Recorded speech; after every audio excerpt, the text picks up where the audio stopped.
Om. Om.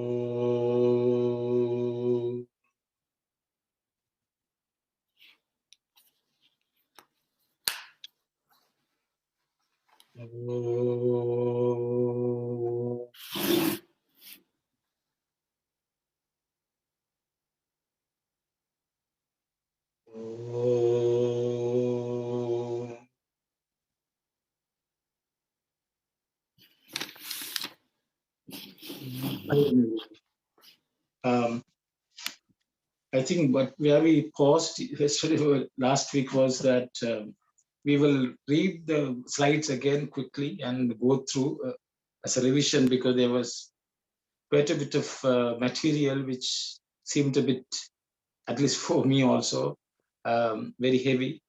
So I just wanted to go over the slides once again, if it's okay. I will ask, maybe we will not dwell too much, but I just want to go sort of revise. If there are questions or something, we will take them up for discussion, if it's okay. Sairam, Sister Kalyani, can you read on?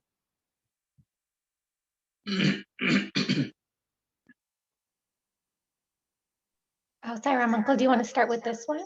Or Okay, start with that, it's okay.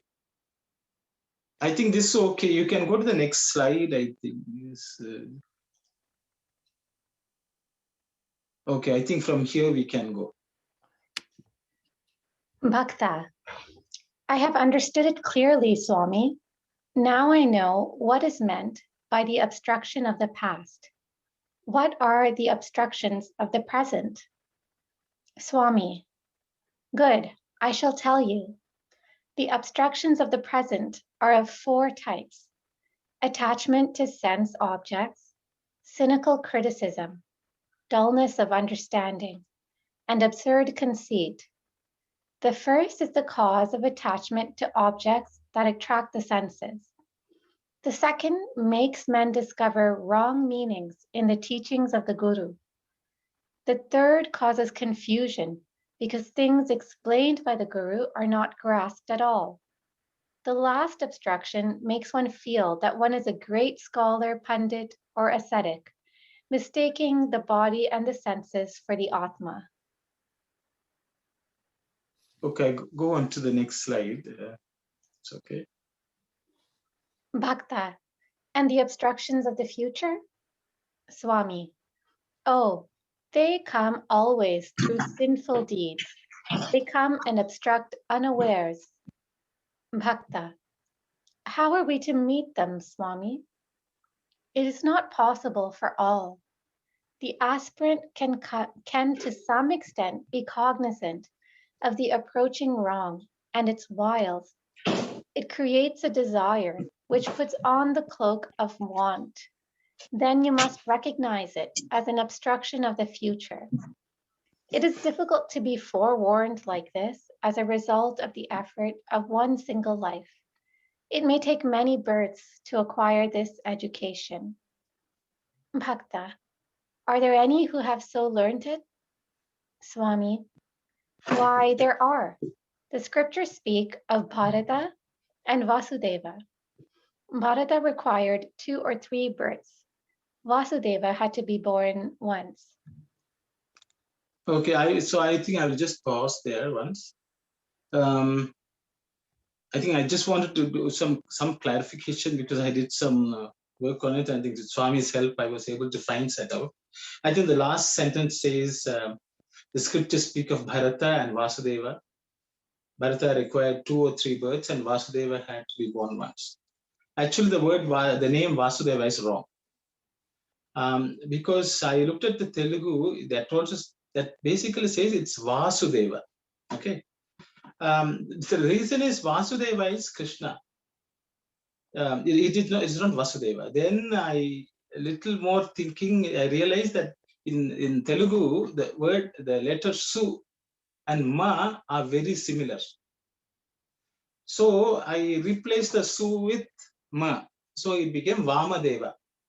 Then I did some research and I found Swami has spoken about Vamadeva quite often. Vamadeva is a rishi who was born to Gautama, who is supposed to be one of the Sapta rishis. This Vamadeva rishi is credited with the fourth mandala of the Rig Veda. And Swami, in many discourses, he has referred to him.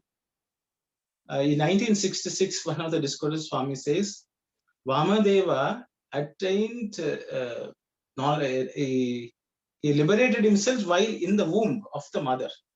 Apparently, before he was born, in the womb, actually, he was contemplating on why we are born. And he realized it inside the womb of the mother. And so when he was born, he was born as a Brahmajnani. Because he was in the womb and he had to be born, he lived as a Jnani and merged with the Lord. But he lived as a Jivan Mukta from birth, Swami says. So he says, in this country of Bharat has been produced people like Vamadeva who were born as realized beings, attaining realization in the womb. Apparently, he was doing vicharana inside the womb. So Swami talks about him in a couple of other Vahinis also. Swami is talking about him in Sutra Vahini. And Swami is also talking about him in Upanishad Vahini, in the chapter on Aitareya Upanishad. So this Vamadeva, apparently he realized the folly of the life itself while in the womb. So which actually, you can imagine when a person who is Jivan Mukta, he is fully alive even in the womb of the mother. I mean, I don't want to digress into Upanishad Vahini and all that. But so Vamadeva required only one birth. He was, though he realized inside the womb he had to be born and he has to live his life, but he lived his life as a realized being. So I thought I will mention that. We can move on. I don't know if there are any questions. We will talk. Otherwise, we can move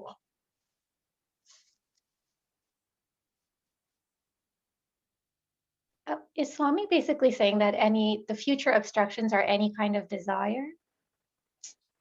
So the future obstructions means Swami says they are going to come, and being forewarned. Only the people who are mumukshus. Swami, in this word, it's not translated. Swami says the mumukshus, people who are looking for liberation, they to some extent recognize something which is approaching them. The potential karma is approaching them. So they will desist from engaging in that. So in the case of Bharata, he realized after the fact, and then he had to be born thrice. But in the case of Vamadeva, before he was born in this world, he realizes he has to be careful and he should not forget that he is Brahman. Apparently, all the 4 Mahavakyas were realized by him while being in the womb, like Aham Brahmasmi, Prajnanam Brahma. All these were recognized by him while in the womb. So this has been mentioned by Vyasa in the Brahma Sutra. There's one Brahma Sutra where it says how Vamadeva saw the Shastra, knowledge of the Shastra. So Swami goes on to explain that sutra in the Sutra Vahini. So that means he was vigilant. Through vigilance, we know something which is going to come. So that we know if there's a potential for problem. I don't know whether I answered your question. Can you repeat the question? Yes, no, I was wondering if the future obstructions means desire, but it sounds like it's not just about desire, it's even before the desire comes. There you go. Exactly. They stop before, because once the desire comes, it's very difficult to stop it. So you have to stop it beforehand. Nip it in the bud of salt. Okay. And now, there are a couple of more questions you had sent. I didn't answer the email, but we can discuss. Bhoktrutva and so Kartrutva. Swami is discussing. Thank you very much. Please go.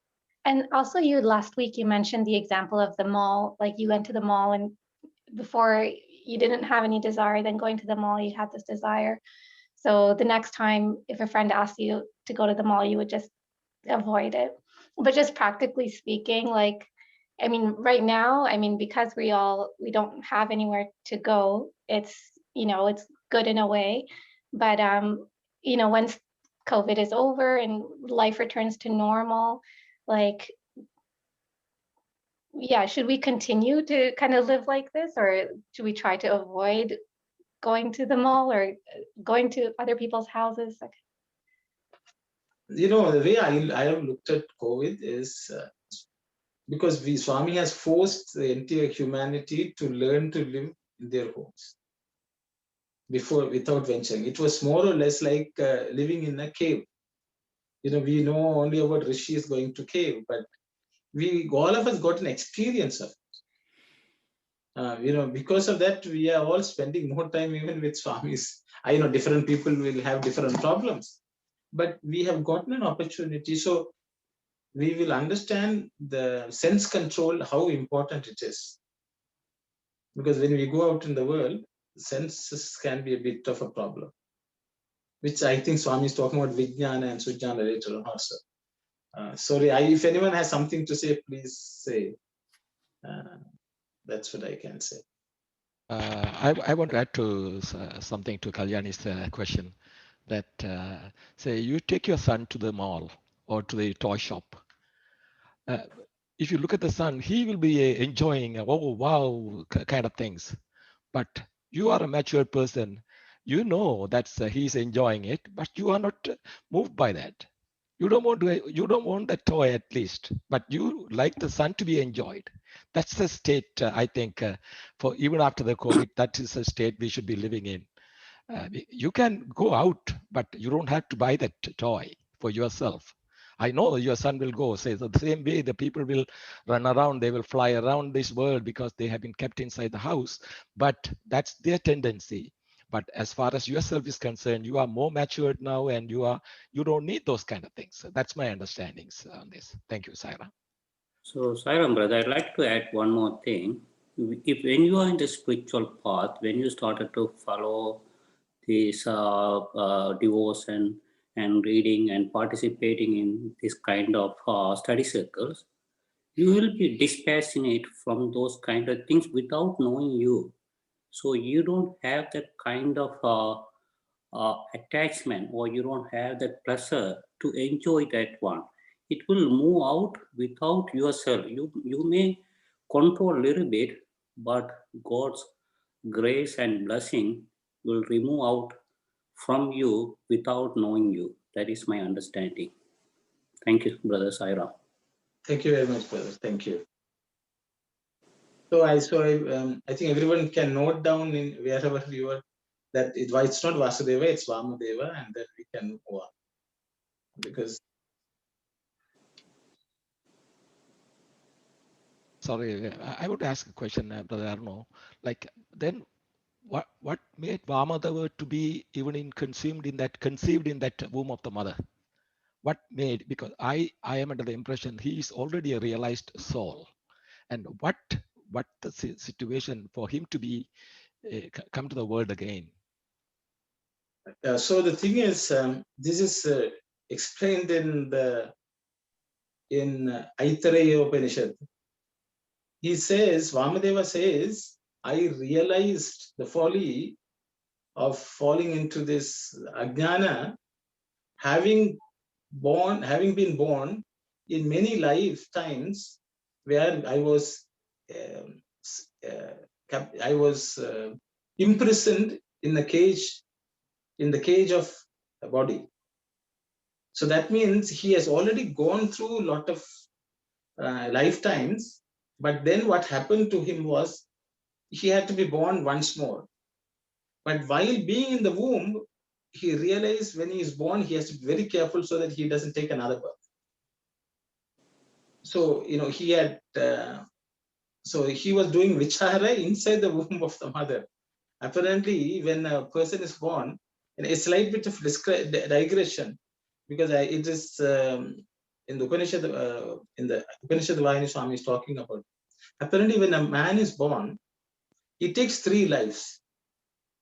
So what happens is he has taken his body, then the man also gives birth to another child. Okay. So the thing is that the child is the second birth for the another birth for the father. And apparently, again, he has to be taken in birth based on the karmas which he performs. This is what the Upanishad says. And then he says, Vamadeva was thinking about all this while in the womb. He was saying, if I do not develop the knowledge that I am Brahman, when I am born, I have to take 3 births, not only 1 birth. So then I think you may ask, how can this child be the second birth of the father? So apparently what the Vedas say is, a person begets a child because by training the child to continue their good work, they will be able to lessen some of the burden of the karma. But Vamadeva in the womb itself, he decided, I am not going to fall for all this.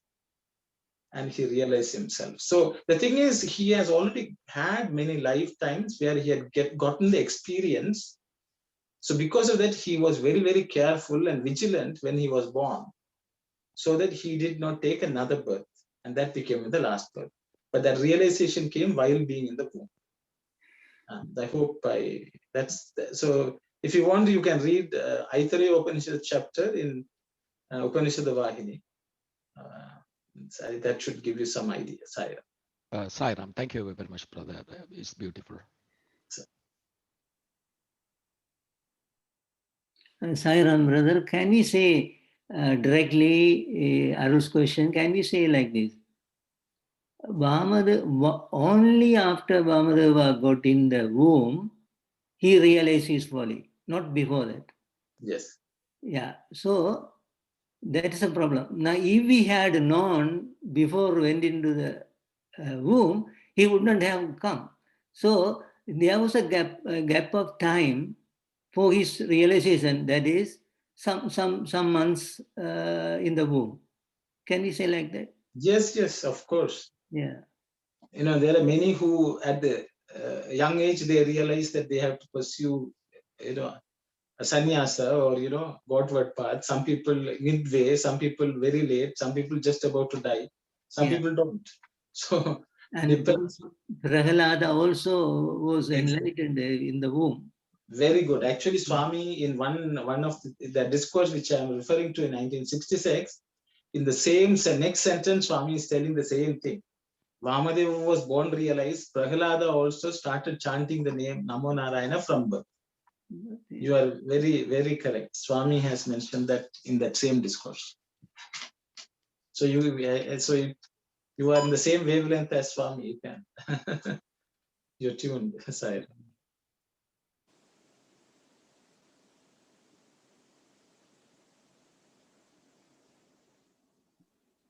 Bhakta, that means these 3 obstructions cannot be overcome except after many lives.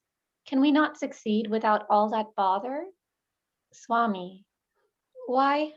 The aspirant can, by reasoning out the nature of these 3, escape from being worried by them. Otherwise, it may take many lives. Bhakta, Swami, how to get over the obstruction of the present?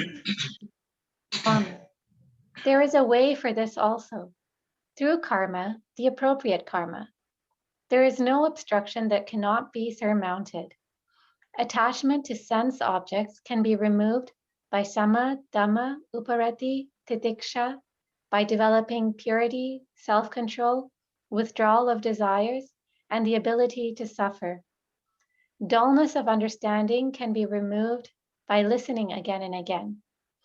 Constant meditation on the things heard will abolish the habit of cynical criticism. All absurd conceit will vanish through the teachings one imbibes. Okay, so this I think always the challenge is we are caught in something. So how can we escape? And Swami says by reasoning you can escape. And I think we discussed this to a great extent last time. If anyone has something to say, please say. Otherwise, we can move.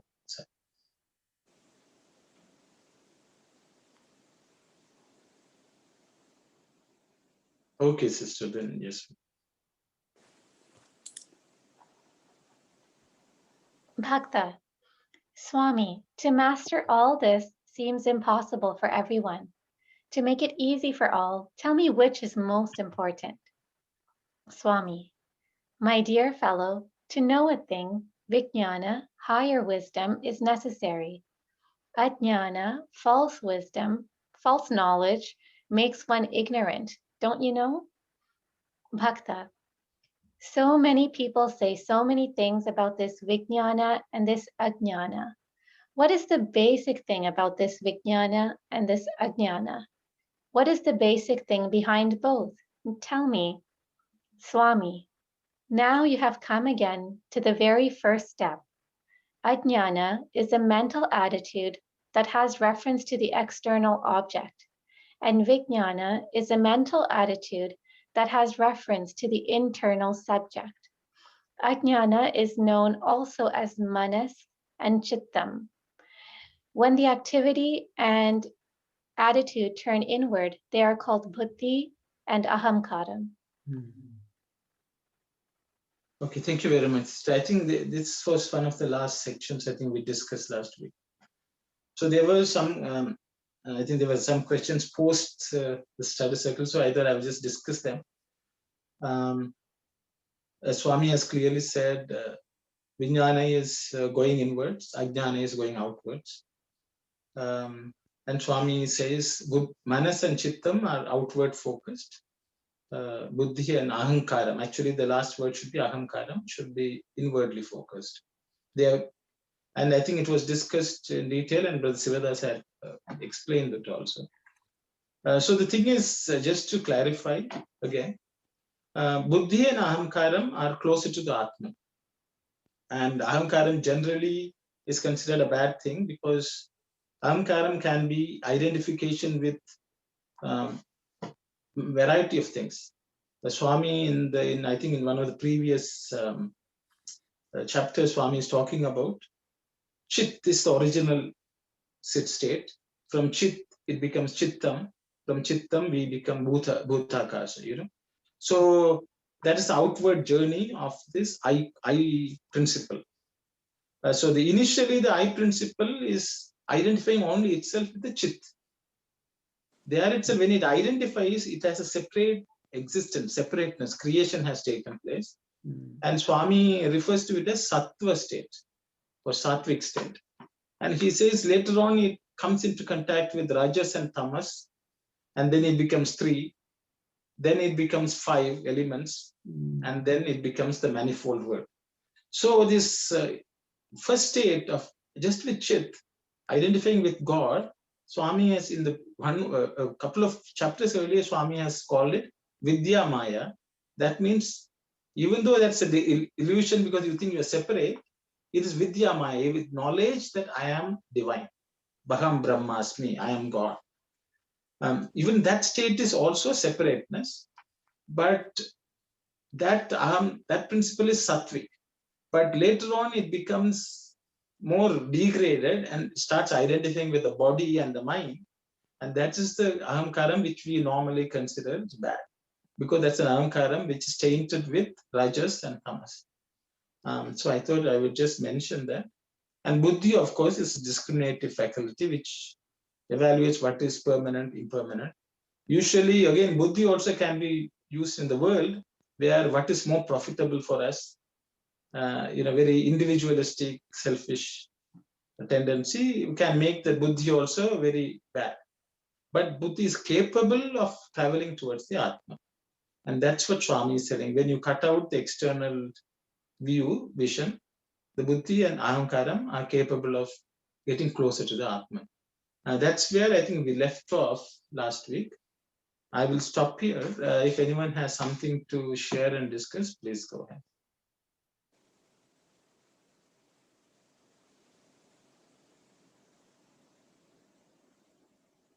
So I think we will move on then.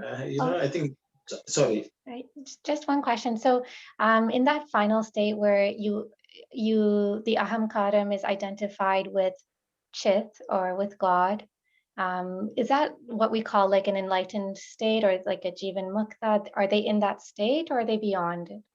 That's what I think, that's my understanding. That is the Jivan Mukta state, or a Jnani. His name is not Purna Jnani. Swami said there's no Purna Jnanis, but they're Jnanis. They've identified. I will open it for others to comment on it. That's what's I. So I guess in that final state, when even that ahamkaram is not there, then there's just chit, and there's no way for chit to be aware of itself. It's just is. It is. Brother Sivadas, you wanted to say something? Yeah, they're very good. She's putting very good statements and arguments, and very good. Yeah. Okay, we will move on then if it's okay. Thank you. Can you clarify one more time this ahankaram, how this is, you relate to the external world and the internal subject? So ahankaram, when you identify with the body and other things, that comes. When going inward, how you are identifying again, please? So Sister, Swami uses 3 words. Apparently, we can say aham dehasmi or dehosmi, aham jivasmi, aham brahmasmi. This aham is common to all these 3 states. Aham dehasmi means I am the body, or the body-mind complex. Or you can think I am jiva, aham jivasmi. The last stage is aham brahmasmi, I am Brahman. So in all these cases, the I is separate from the other things. So in all these 3 states, it is actually ahamkara. So Swami would say one is tamasic state, one is rajasic state, one is sattvic state. So the thing is, even in the sattvic state, there's a separation. That's why they say you have to even go beyond the quality of sattva to merge in God. So even in that state, it is an ahankara, but it's a very ahankara state which is very, very close to the Lord. That's my understanding. And that state, it is called jnana. Until then, you are in either rajasic state or in the tamasic state.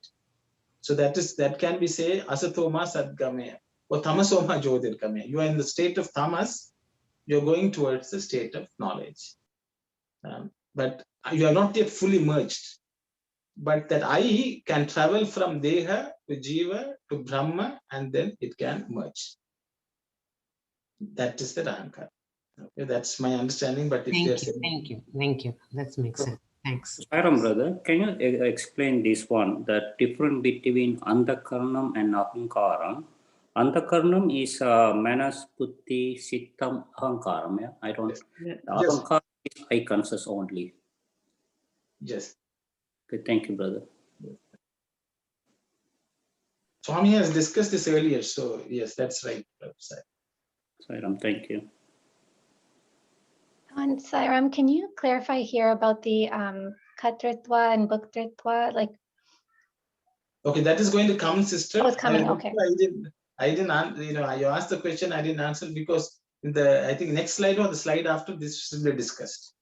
Okay, so it will be a good discussion then, sir.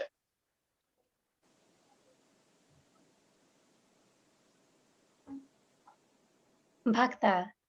Some say that the jnani will have only 2 things, the desire to attain the other world and the burden of the past karma. Is that true? Swami. Both the jnani and the ajnani will have desire.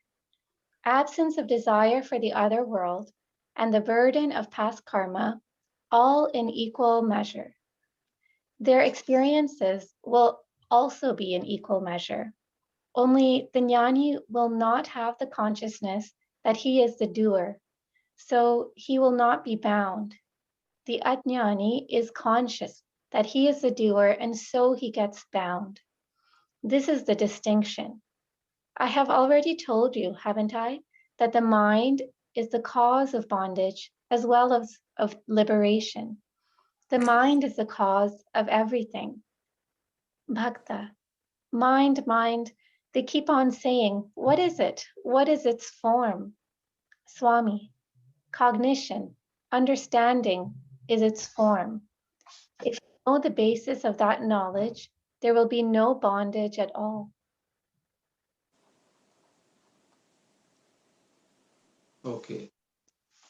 I think I will just say a few things here, because the translation is not the best in this case, because I had some issue with the translation. So I looked at the Telugu version. So if you look at the question, Swami says, the Bhakta says, the Jnani, he will have only two things. Actually, Swami is not talking about two things. Swami is saying that the Bhakta is asking the question, don't they say that the Jnani has only parecha prarabdha? Okay, this is the word Swami is using, parecha prarabdha. And then in the answer, Swami says, both the Jnani and the Ajnani have three things. They are called Icha, Anicca, Parecha, Prarabdha. Okay, so this is what Swami says. So they did some research on this. So the thing is, the question is, because in many places people say that the Jnani, who is like, who is already realized, he is only afflicted by what is called parecha. Parecha means the desire of others. Parecha. So, for example, if Swami has come down to earth, you can say Swami was in a state of jnana. Okay, but did he come because of his desire, or did he come for the desire of others? So general belief is that a jnani is taking birth only because others have prayed to him or others want guidance. Then they take birth and they discharge their duty. So that is a question which the disciple is asking, because that's a common view held by many people in the path of spirituality, saying that a jnani doesn't have icha, he doesn't have a wish. Icha means you can say intention or wish, not necessarily desire. Okay, intention or wish. Icha Shakti is called Icha Shakti, Kriya Shakti, Jnana Shakti. These are three things which make all of us function. Icha Shakti means I decide to do something, or I wish to do something. That's Icha. So Jnani, so the disciple is asking, so the Jnani doesn't have any other, his own desire or wish or intention is only functioning because of the other wish of others. Then Swami says, no, both the Jnani and the Ajnani both have desire,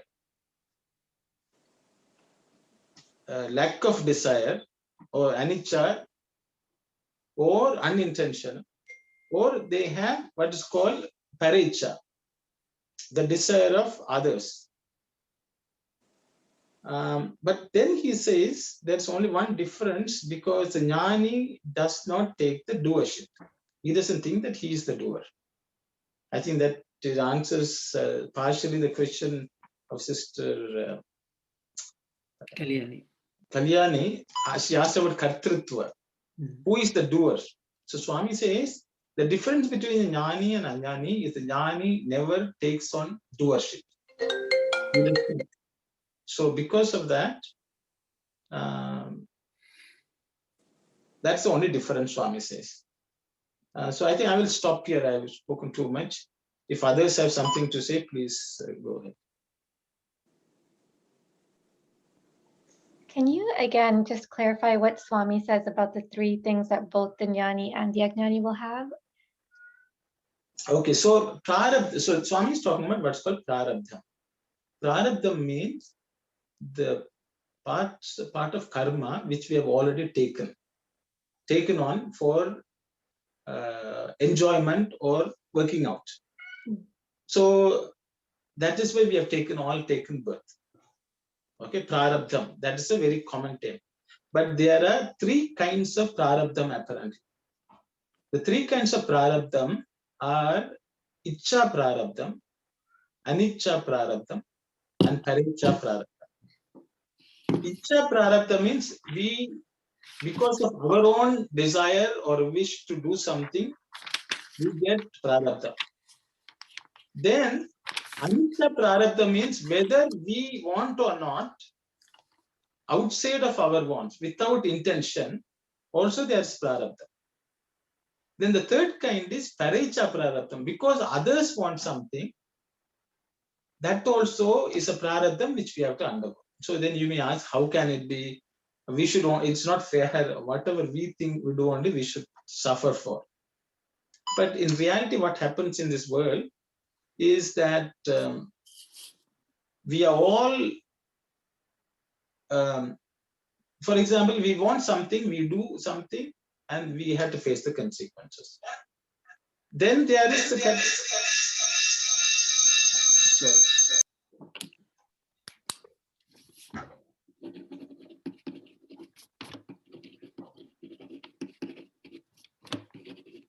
sorry, I had a challenge, technical challenge. So the second one is Anicca means there are many things which we unintentionally do. For example, if I'm walking on the street, I may stamp a few ants and kill them.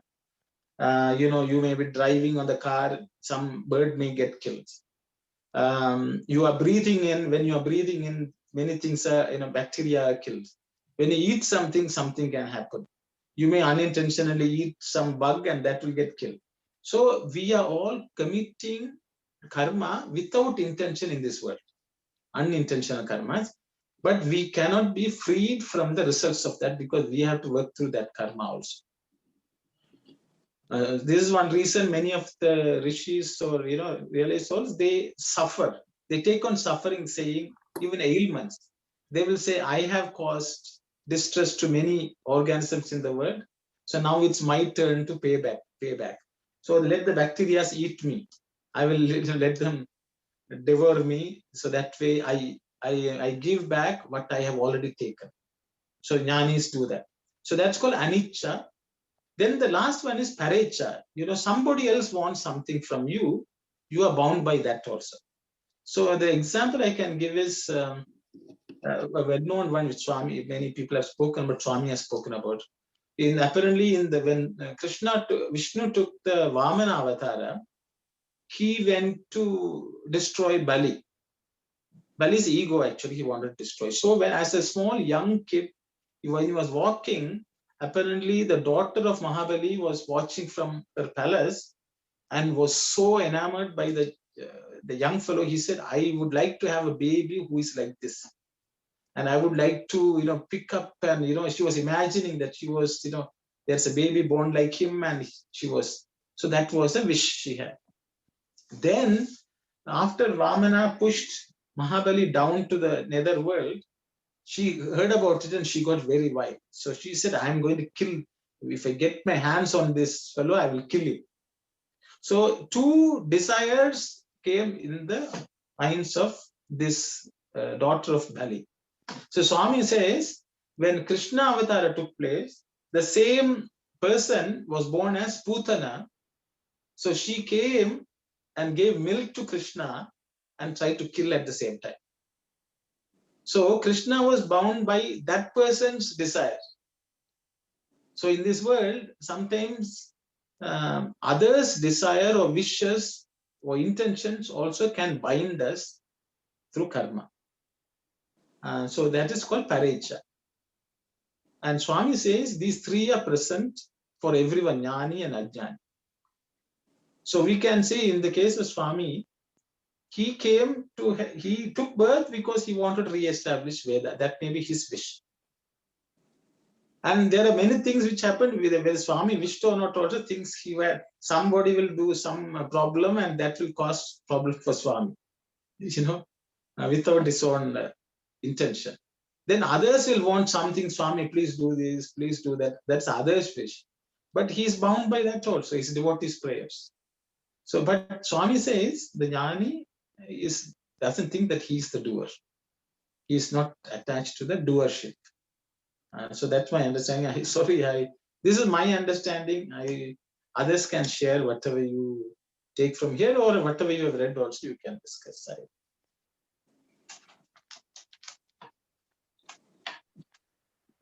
So Sairam, if that is the case, what is the way out? It's only by not taking the doer shape?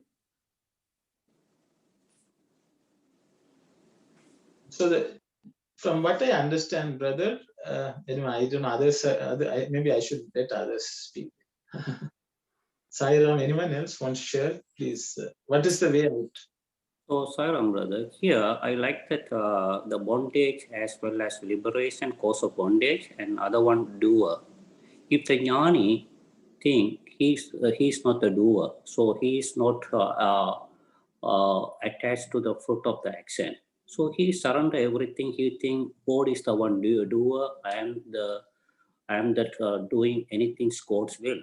So his mind is not attached to anything. So the karma or sin, he is not causing those kind of things. So so even the mind is the one can give pain and pleasure. Not only that, it can give the attachment and also self-realization.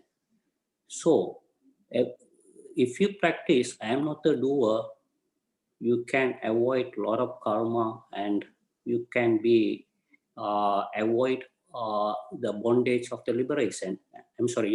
Yeah, exactly. Thank you, Saira. Thank you very much, brother. Anyone Saram, I have one question. Maybe I didn't understand this correctly. There was this question, like if we realize we are not the doer, then we can avoid karma. I understand that part. So you also mentioned that unintentional karma, right? We come back because of the unintentional karma. So how does that work? How do you relate the unintentional karma? Because if you realize you're not the doer, even the jnanis also have unintentional karma. So how is that connected? Maybe I'm not clear on that. Okay, thank you. Good. Anyone else would, based on, the country I created, anyone wants to share something? If we can mention some unintentional karma, if we explain something, for an example. Okay, so so from what we can see, what Swami has said, both jnani and ajnani have to face the consequences. They have to face the consequences. For example, Swami was wheelchair bound for the last 5-6 years. Why Swami fell down and broke the bone? We can give many reasons, but the reality is he had to undergo that. So, but the thing is, he was not affected by it because he does not identify with the body. Means even though the body is in pain, he is not troubled by it because he thinks that the body is undergoing pain. So the doership becomes not only the doership, enjoyship also comes with doership. Sometimes we say, I did this, so I have to enjoy. When the person says, I am neither doing nor am I enjoying, they are unaffected by it, even though from a practical perspective, the world may think this person is suffering. It must be very bad for that person, things like that. But Jnani is not affected. He said, yes, the body is suffering, no problem. The mind is maybe suffering, it's okay, but I am not that. So because of that is the only thing which is within our ability. But the problem is we all want to change the circumstances.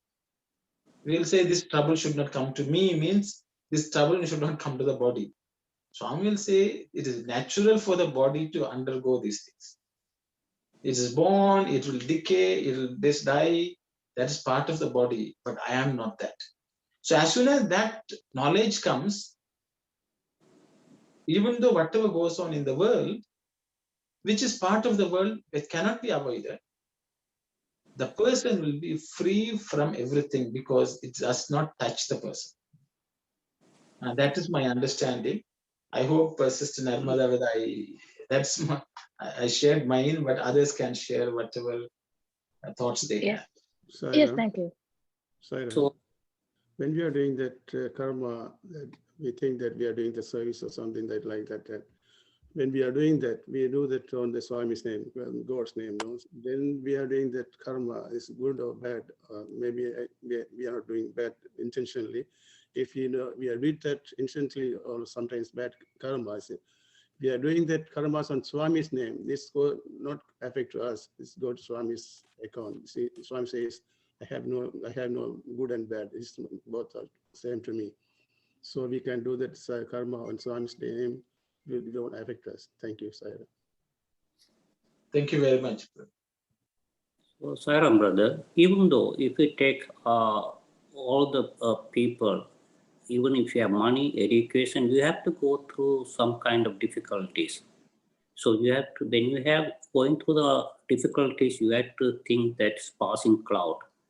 But then it may be our past karma, whatever we brought it from our past marriage. So we have to move on. We have to stick on to our object. Thank you, Saira. Thank you very much, brother. So, one practical question on this subject matter, because any individual, they can undergo the intentional karma or unintentional karma, but as a person, as a spiritual aspirant, how can I really differentiate and acknowledge the karma? This is an maybe the unintentional. It could be come through something else. Maybe based on the explanation, I understood that even some karmas, I may not to have with my intention. It could be passed on to me, maybe as a child or as a parent. So how can I take that one into my heart? This is an unintentional karma. So still I have to undergo, maybe theoretically it will work well, but practically when we think it, any karma, immediately we would think that, okay, maybe in the past life I have done something, maybe for that one right now I am really suffering or experiencing all these hardships. But in terms of unintentional karma, how can I put into my mind, okay, this is unintentional karma, but it will be benefiting for some other people. That kind of maybe that sort of link I am missing here. How to put it in my mind that, okay, if I am suffering something, how I will connect that is with my this for something, for some goodness, for some people I am suffering kind of I don't know whether I am putting together in a good word or but that's my the question, how to understand that part. So, sister, so are you asking the question, is it fair that we should go through, or does it happen that way? Which is your question?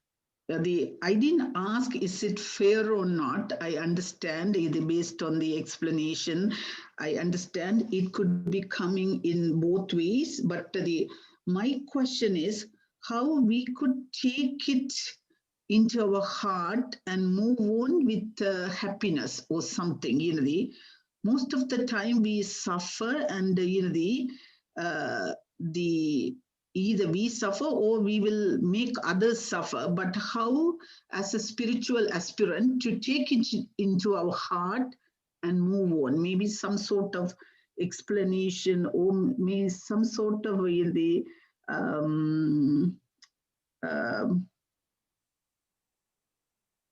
some Sairam. sort of, yeah. Sairam, in this question, are you thinking about the passing karma from children and parents also? You talk about that also? No, I am not thinking about that line. In the conversation you use the thing, from children and parents and things like that. I think karma is individual, not from other people. Yeah. Yeah, I think, Saram, I think the question is, when we are enduring the karma, we are suffering. While we are suffering, we are not just suffering. Others might suffer because of us, because we are suffering. Is that what you're asking? And how do you live with it, or how do you accept it? Is that what Auntie asking? Like practically? Yeah, the practically, that's one. If it is Yeah. an unintentional karma, it's coming to me. I don't intend to receive that karma, but still it's coming to me. How I would accept into my mind without taking any pain. That's really my question. Thank you, Narmada. Thanks. Anyone would like to comment on that, please? Sairam, I think it's intentional or unintentional karma. Karma is karma. But I think for me is whatever is karma is, I had to accept it.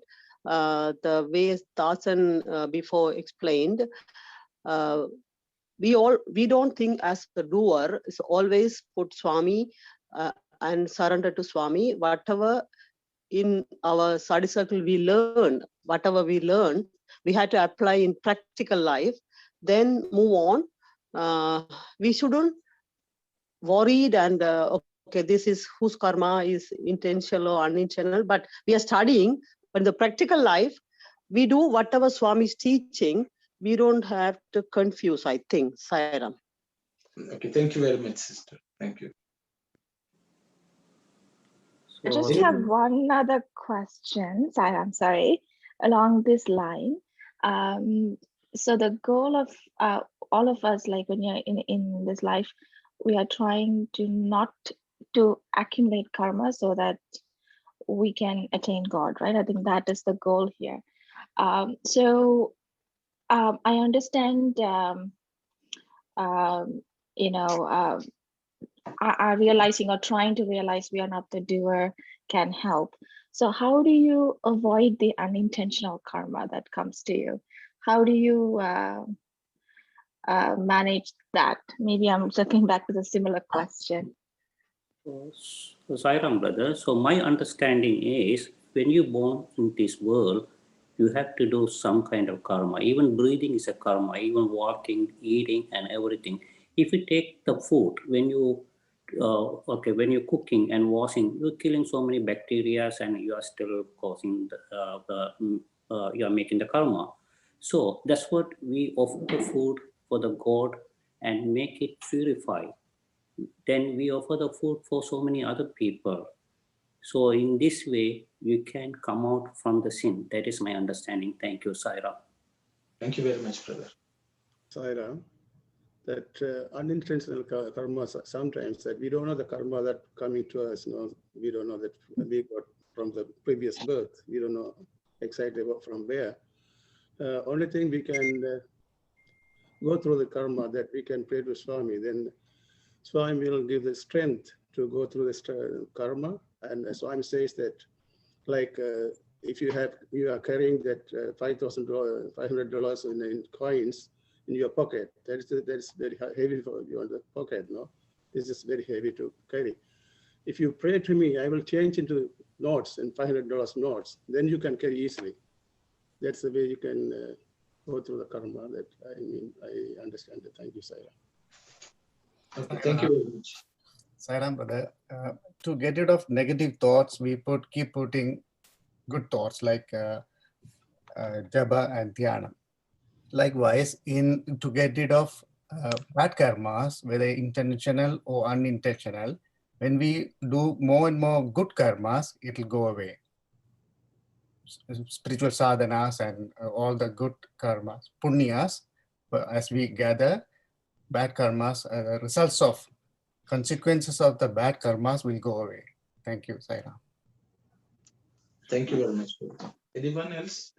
Sairam, based on all these discussion, I got it. We cannot really avoid to get into the unintentional karma, but by doing the good karmas, we can offset the unintentional karma. Maybe that's the way we have to think about and move on. Maybe for my question, I got the answer right now. So we cannot avoid it, but by doing the good karma, we can offset and they make ourselves in the moving forward. Yeah, thank you, Saira. Thank you very much. Saira, Swami says that the karma theory is different, that we are buying and selling, that if you get one karma and we do a good karma, we can balance it. No, we have to go through that karma, that according to that theory, that we have to get Swami's grace, then we can avoid it, get the strength from that. Thank you, Saira. Thank you very much. So, Sairam brother, I'm sorry to interrupt all the time. So, karma is like a seed. Seed, from the seed, trees coming. From the tree, seeds coming. So the birth is going to continue same way. So if you you cannot offset. My understanding is you cannot offset. So if you surrender everything to the God, okay, if you do good karma, you may go to heaven, and still you have, once the merits is finished, you have to come back again. Then the life cycle is going to be continued. Our motivation is supposed to be merged with the Lord. So we have to surrender everything, good karma or bad karma. If you are not the doer, then you are not affected by the karma. Thank you, Sairam. Sairam. Sairam, I would like to say some simple example. We are doing study circle and we are going to the Sai centers. We think we are doing service and everything. We think that in our own way, but sometimes we go to the Sai centers, we are doing lots of karma and hurting other people, and simple as that. We also doing karma over there too. When you get up in the morning until go to bed, we are doing lots of karma. In the meantime, we are doing karma yoga also. The way Swami teach, we follow that. We will do the right way, the prayers and meditation and everything. Other people also comment. Yeah, we think we are doing good karma when you go to Sai centers and doing things. We are hurting each other and doing lots of karma over there too, Sairam. Anyone would like to say anything? I just have a question. So we talked previously about how the ahamkara is still there in an enlightened being. But here Swami saying the jnani will not have the doership. So that's the katritva. So can you just explain what exactly is the difference between ahamkaram and katritva? So kartritva is the doership. Okay. Or the bhoktritva means I am the enjoyer. The feeling that I am the enjoyer, I am the doer. Both come together. They are the same. That's what that relates to. I think maybe we should have a small discussion on this, because everyone said, okay. So I think one thing all of us are clear: we cannot avoid the results of karma, and there's no way we can identify this is because of my desire, this or because of others' desire, this is unintended. That is also not possible, because we don't know in which lifetime how much we have accumulated.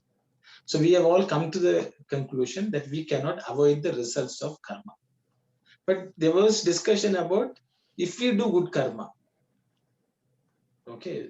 So I think we all do many things thinking this is good karma. I think we should know very clearly what exactly is the good karma which will save us, and how will it save us. I think this is something which, if each of us can think and understand, then I think we have Swami has sort of explained this, but I think he wants us also to do some thinking to see what exactly is the good karma and what will it bring us. So that is a good question. I think we could discuss. Sairam brother, we were talking about this. There's 3 karmas now. So the good karma will offset the other 2? I'm just thinking, because when you do that, do you want to worry about the other 2?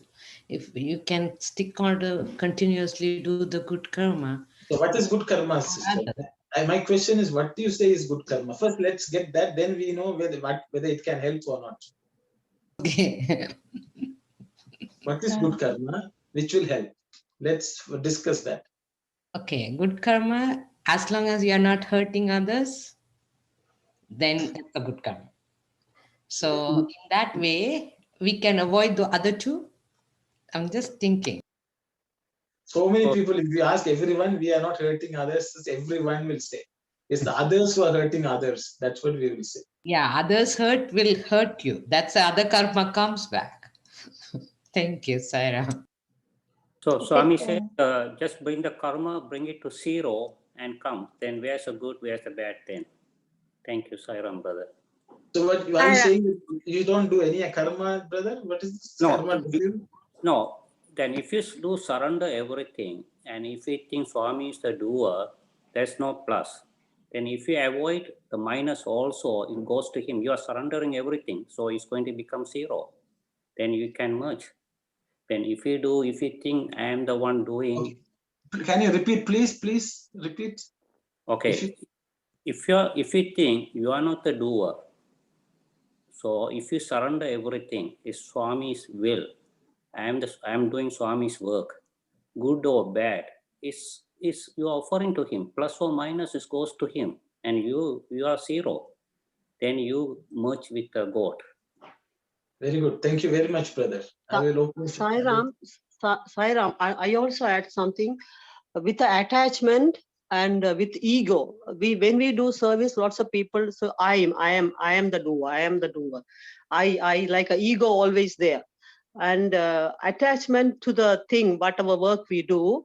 I think detached and Swami's. I am not the doer. The brothers Tatsan explained the same way. Thank you very much, sister. That I add something that Swami says, not do that karma, thought, words, and deed. All three things we have to be pure. Then when you are doing the karma, and do that on that Swami's name. Then surrender to Swami. That's it. This Dasan also mentioned it. That way we do the karma, then we can escape from that. I hope. Thank you, Saira. Thank you very much, brother. Sairam, brother, following everything that Swami said, but I think we should begin with following 9-point code of conduct. After that, there are love also all, unity in thought, word, and deed, all the rest. But I think we should start from 9-point code of conduct. That will get us to good karma. Thank you. Sairam, from what Brother Dasan said, I think the best way is to remove the I and surrender everything.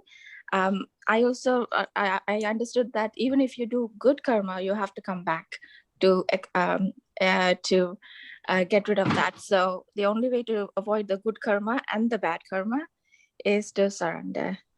Then it'll be zero. Thank you. So I think, yes, anyone? Sairam, brother. So, okay. So, in this case, we will do the good karmas, and we don't want to worry about the other part. We can leave it to Swami. And only thing, our concentration on these 3 karmas, your action, you have to take responsibility, and you should be worrying about only that. Other things, that take it as a will. That's the way I am thinking. Thank you, Saira. Thank you. Anyone else would like to share any thoughts? Sairam, the karma we come with the previous karma, prapta karma, and whatever we are doing, the karma then is carried forward to the next birth.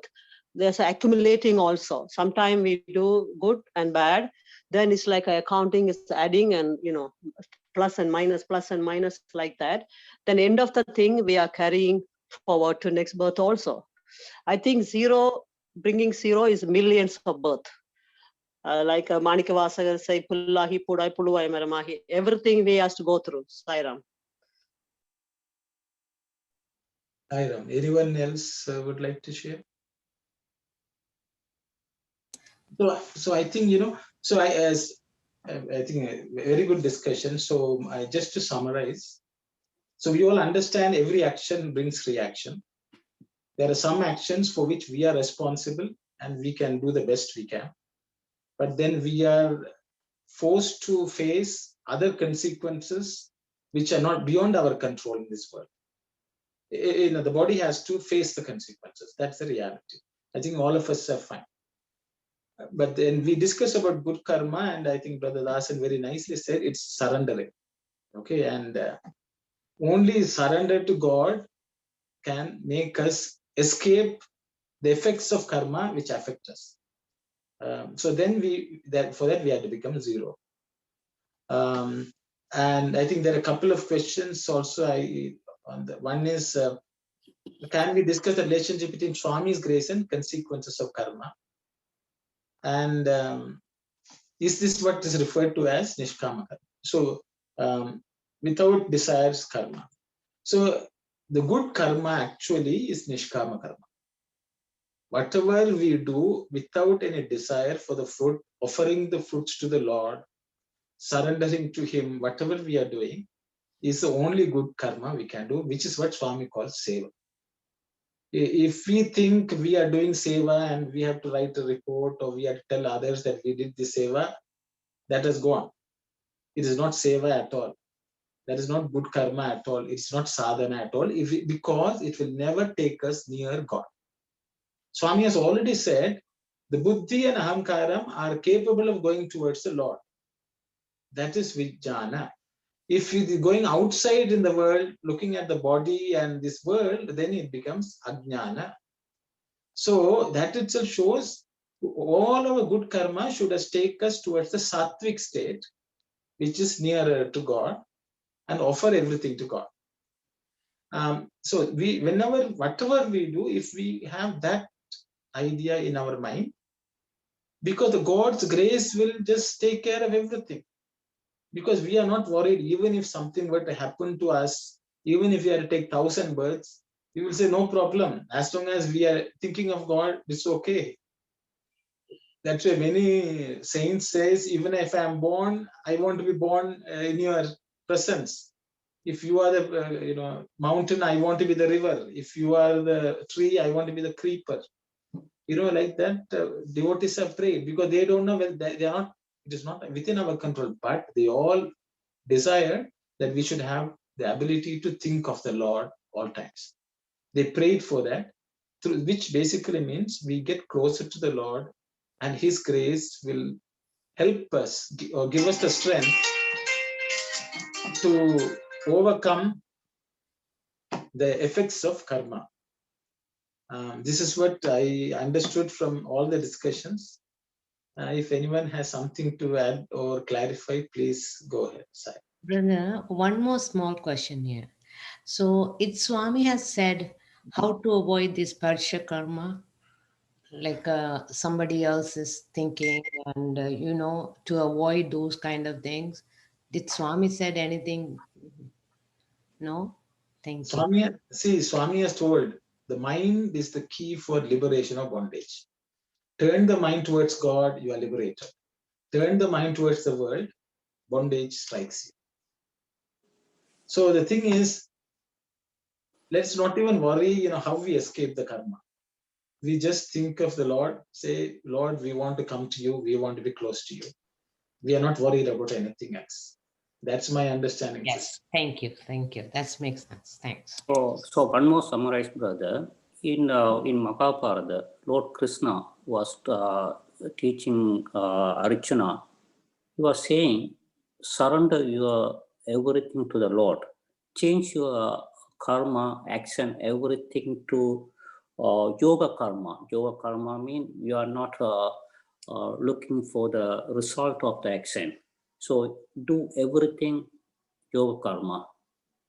Then you will get the liberation. Thank you, Sairam.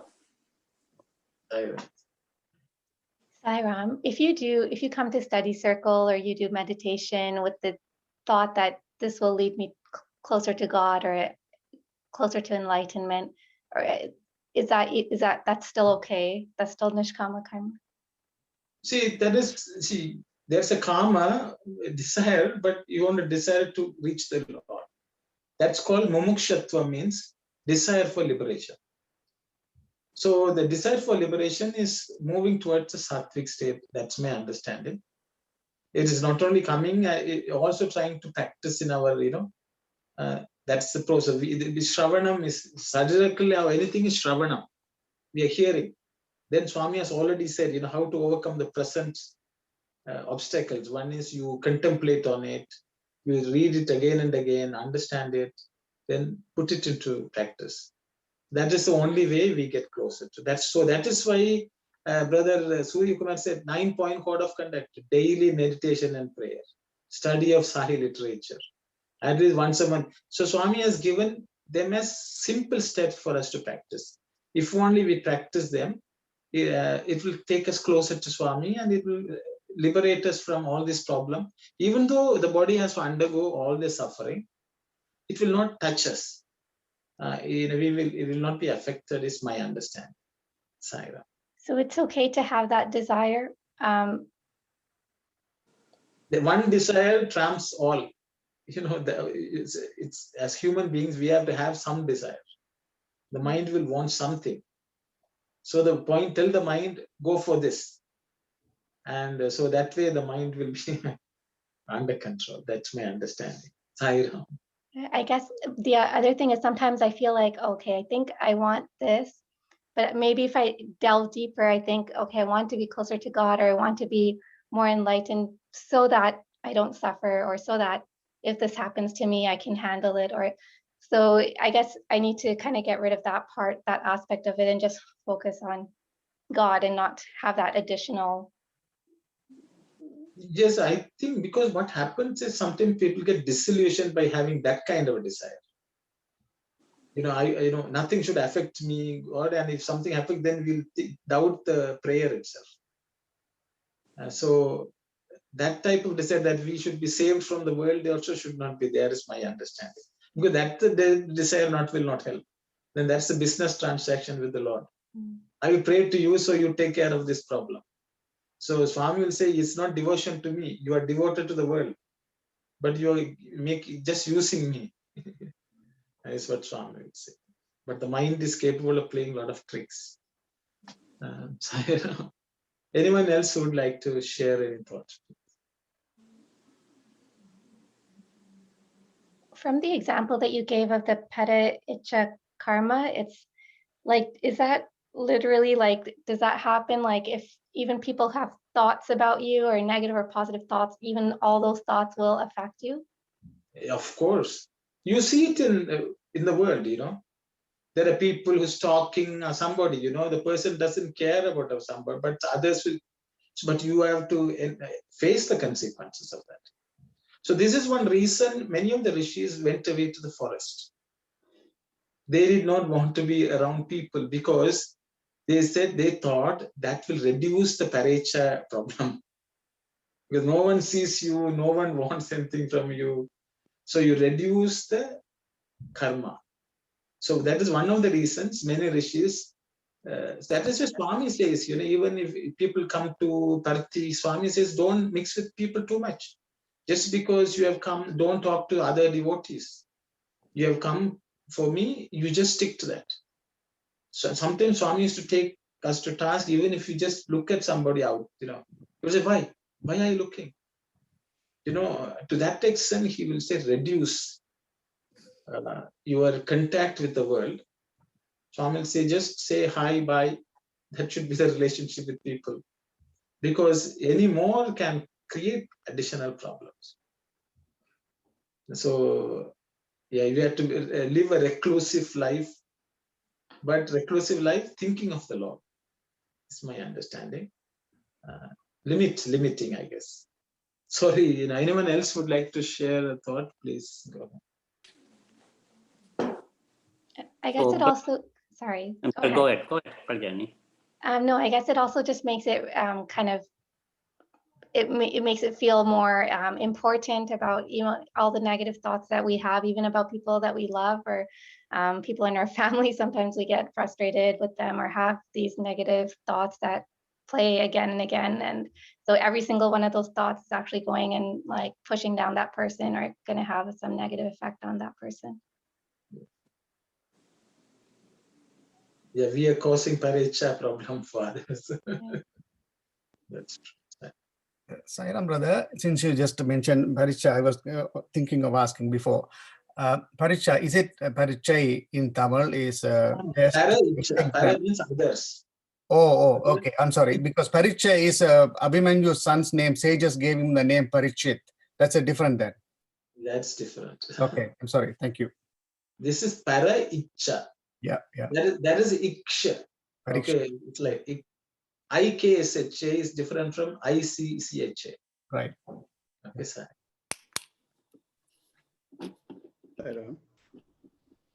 So I was saying that according to my teaching, those who are doing the good karma, I will hold his hand and take him to the liberation. So I'm saying that is also on the path of filling with that rose petals on the way, filled with rose petals.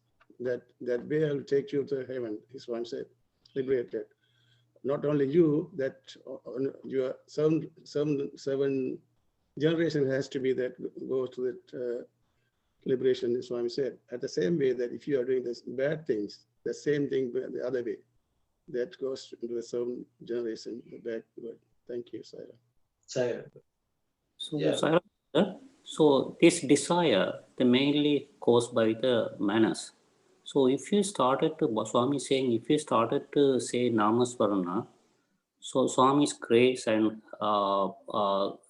blessing, it will be vanished. So for an example, before you can see that you are crave for the food, you are crave for the clothes, and you are crave for the movie and everything. Now slowly you can experience yourself is vanishing from you because of your good sadhana. That is my understanding.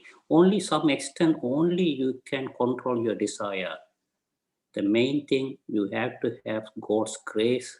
When you have the God's grace, without knowing you are not, that attachment will go away. It will burn from you. Thank you, Saira. Thank you, brother. Thank you. Swami has said, where there is Rama, there is no Kama. Where there is Kama, there is no Rama. Nice, so where there is desire, there is no God. Where there is God, there is no desire. Just what you have said, Swami has nicely said that.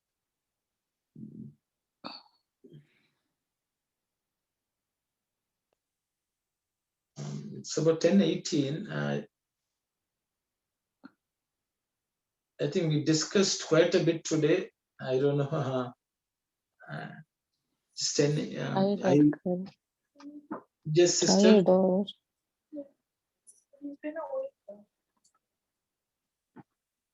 Anyone would like to share? I think many people were silent today. So I don't know if someone wants to share something rather than read on. I thought we just anyone has something to say based on whatever we discussed. I think there are a lot of practical points for us.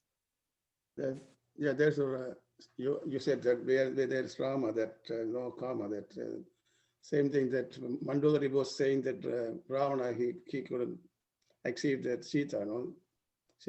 Then she told the Ravana that you take that form of Rama and go to Sita, then you will achieve that your desire. Then he said, if I get the Rama's form, how can I get that good and bad thought from there? No? No, the story. One more thing I can add to that one. Then Ravana went like a Rama. Then once you get the form, he was saying, I'm not getting the desire to Sita, so that all my bad qualities all gone. Yeah. Thank you, brother. Yes.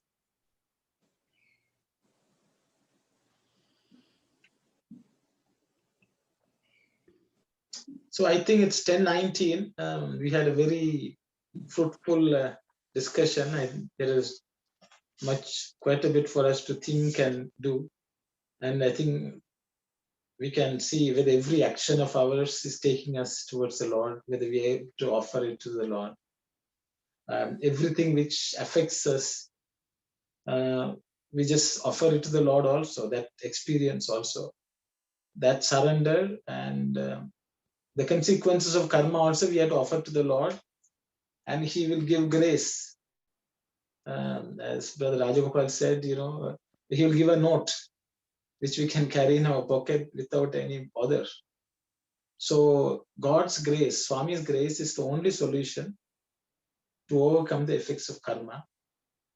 And whatever we do, we offer it to the Lord without any desire, as nishkama karma, and the fruits and our actions, both if we offer it and surrender to the Lord, nothing in this world should touch us.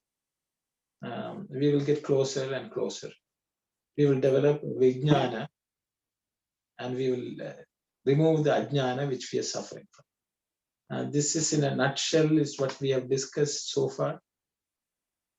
Swami wants us to, it's very practical things what Swami has given us. So with those words, we will close today's study circle with Samasta Loka and Shanti. Sai. Om Samasta Loka Sukhino Bhavantu. Samasta Loka Sukhino Bhavantu. Samasta Loka Sukhino Bhavantu. Om Shanti, Shanti, Shanti. Sai Ram, everyone. Bhagavan. Yeah.